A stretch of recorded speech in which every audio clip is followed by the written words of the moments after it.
I got so much motherfucking design on right now. Break it down, bring it back, make it clap. I got 3 old thoughts, new block, where that dick. Bitches on my line, and you know. Hello everyone, my name is Noviani with NPM 224111022. At this meeting, we will discuss about uji hipotesis. Pengertian dari uji hipotesis. Uji hipotesis adalah metode pengambilan keputusan yang didasarkan pada analisis data.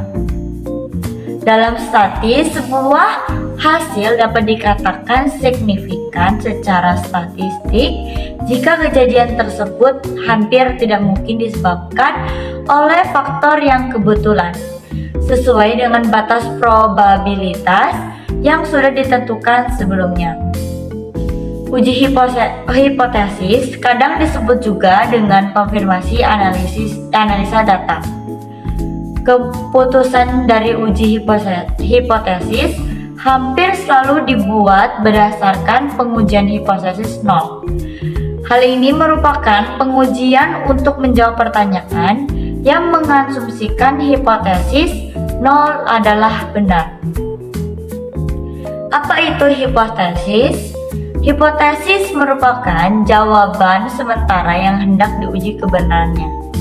Tidak semua penelitian memerlukan hipotesis.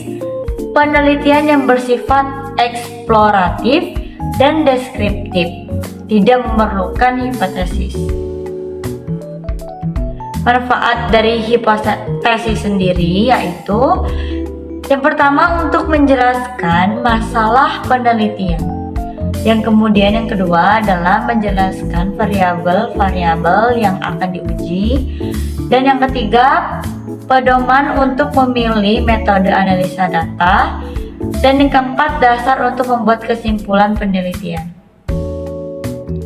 Contoh dari hipotesis sendiri adalah ada pengaruh positif yang signifikan pemberian insentif, lingkungan kerja, dan kepemimpinan terhadap semangat kerja karyawan PT XYZ. Hipotesis dapat ditunjukkan dengan masalah penelitian, variabel penelitian, metode analisis data, dan kesimpulan. Nah, fungsi dari hipotesis. Hipotesis merupakan kebenaran sementara yang perlu diuji kebenarannya. Oleh karena itu, hipotesis berfungsi sebagai kemungkinan untuk menguji kebenaran suatu teori. Jika hipotesis juga diuji dan dibuktikan kebenarannya, maka hipotesis tersebut menjadi suatu teori. Jadi, sebuah hipotesis diturunkan dari suatu teori yang sudah ada, kemudian diuji kebenarannya, dan pada akhirnya memunculkan teori baru. Untuk menguji kebenaran suatu teori, untuk memberikan gagasan baru untuk mengembangkan suatu teori, dan memperluas pengetahuan penelitian mengenai suatu gejala yang sedang dipelajari. Kemudian ada macam-macam hipotesis. Yang pertama ada hipotesis deskriptif, yaitu ada pelayanan administrasi pada Universitas XYZ tidak memuaskan. Kemudian kinerja keuangan bank atau CBA baik. Kemudian ada semangat kerja karyawan PT XYZ tinggi. Yang kedua yaitu ada hipotesis komparatif. Penggunaan metode X lebih baik dibandingkan dengan metode Y. Kinerja keuangan bank X lebih baik dibandingkan dengan kinerja bank Y. Kemudian terakhir ada semangat kerja karyawan PT XYZ lebih tinggi dibandingkan dengan semangat kerja PT ABC. Kemudian yang ketiga ada hipotesis asosiatif. Kepuasan mahasiswa berpengaruh signifikan terhadap loyalitas dosen. Jumlah nasabah berpengaruh terhadap kinerja keuangan Bank X. Semangat kerja karyawan berpengaruh positif terhadap produktivitas karyawan. Kemudian yang selanjutnya yaitu ada dasar merumuskan hipotesis. Berdasarkan pada teori, kemudian berdasarkan pada penelitian terdahulu, berdasarkan pada penelitian pendahuluan, dan yang terakhir berdasarkan akal sehat penelitian. Kemudian ada ciri-ciri dari hipotesis yang baik, yaitu dinyatakan dalam kalimat yang tegas. Upah memiliki pengaruh yang berarti terhadap produktivitas karyawan atau jelas. Upah memiliki pengaruh yang kurang berarti terhadap produktivitas karyawan atau tidak jelas. Kemudian ada dapat diuji secara almiah. Upaya memiliki pengaruh yang berarti terhadap produktivitas karyawan atau dapat diuji.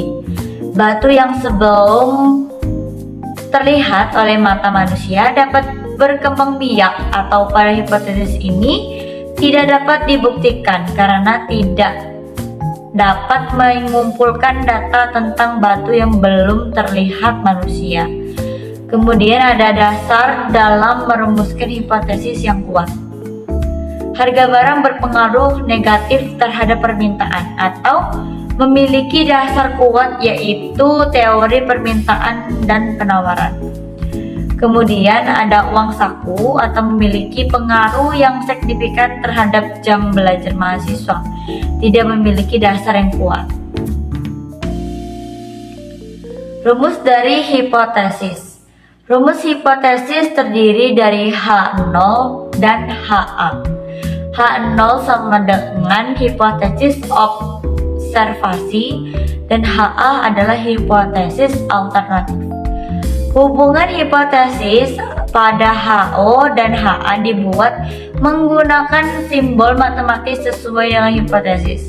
Beberapa kemungkinan rumus hipotesis menggunakan tanda sistem matematis sebagai berikut. HO dibagi HA dibagi sama dengan, ya bisa dilihat dari rumus hipotesisnya ya. Nah, mungkin itu saja yang dapat saya sampaikan.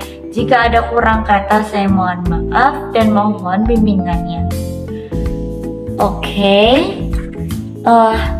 Thank you. Maybe that our material at today meeting. We will discuss the text material at the next meeting. Bye bye.